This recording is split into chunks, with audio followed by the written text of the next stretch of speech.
पाकिस्तान बार बार कहता रहता है कि हमारा कुछ नहीं बिगड़ा साहब, हमारे एयरवेज सलामत हैं, भारत बस दिखावा कर रहा है। लेकिन आज ऑपरेशन सिंदूर के 5 महीने बाद जब भारत ने वीर चक्र की साइटेशंस पढ़ी, तो वो सारे सच उजागर हो गए जिसे पाकिस्तान दुनिया से छिपा रहा था।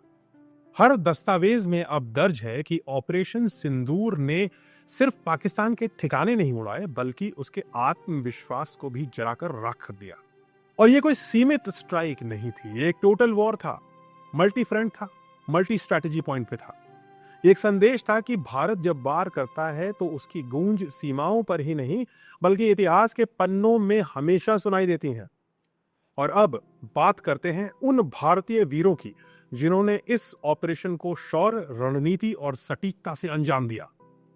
वो जो रात के अंधेरे में उड़ान भरते गए और जब सुबह लौटे तो वो विजयी होकर वापस आए।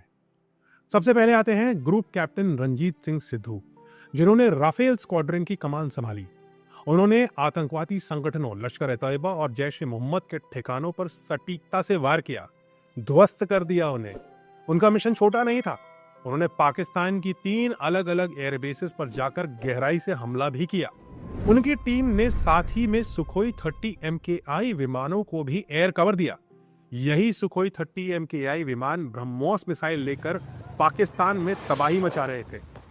इसके बाद बारी आती है ग्रुप कैप्टन मनीष अरोड़ा की, जिन्होंने एकल यानी अकेले उड़ान भरी और बिना किसी एस्कॉर्ट या बैकअप के साथ पाकिस्तान पर हमला करने पहुंच गए। सोचिए, एक तरफ पाकिस्तान और उसकी चाइना समर्थित पूरी एयरफोर्स और दूसरी तरफ हमारा एक पायलट। उन्होंने मिशन को अपनी व्यक्तिगत सुरक्षा से ऊपर रखा।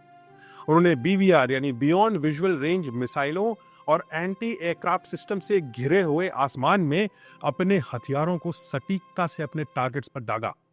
दुश्मन के रेडार के बीच निकलते हुए उन्होंने अपने साथियों की भी रक्षा करी। उनकी ये उड़ान पाकिस्तान की रणनीति को कंप्लीटली अस्त व्यस्त कर चुकी थी।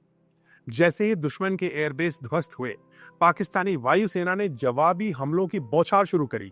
उनका निशाना था भारत के S-400 डिफेंस यूनिट, यानी हमारी प्राइड, हमारी एयर डिफेंस सिस्टम की सबसे अग्रणी यूनिट S-400 को टारगेट करने की कोशिश करी पाकिस्तान ने।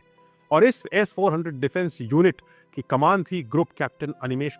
दुश्मन ने एक के बाद एक स्ट्राइक करने की कोशिश करी, बट ग्रुप कैप्टन पट ने बड़ी चालाकी दिखाई और अपनी पूरी यूनिट को लगातार मूवमेंट पे रखा। यानी पाकिस्तान ट्रैक करके पता करते थे कि S-400 कहाँ है। जब तक हमला करने की सोचते थे, तब तक वो यूनिट कहीं और जा चुकी होती थी।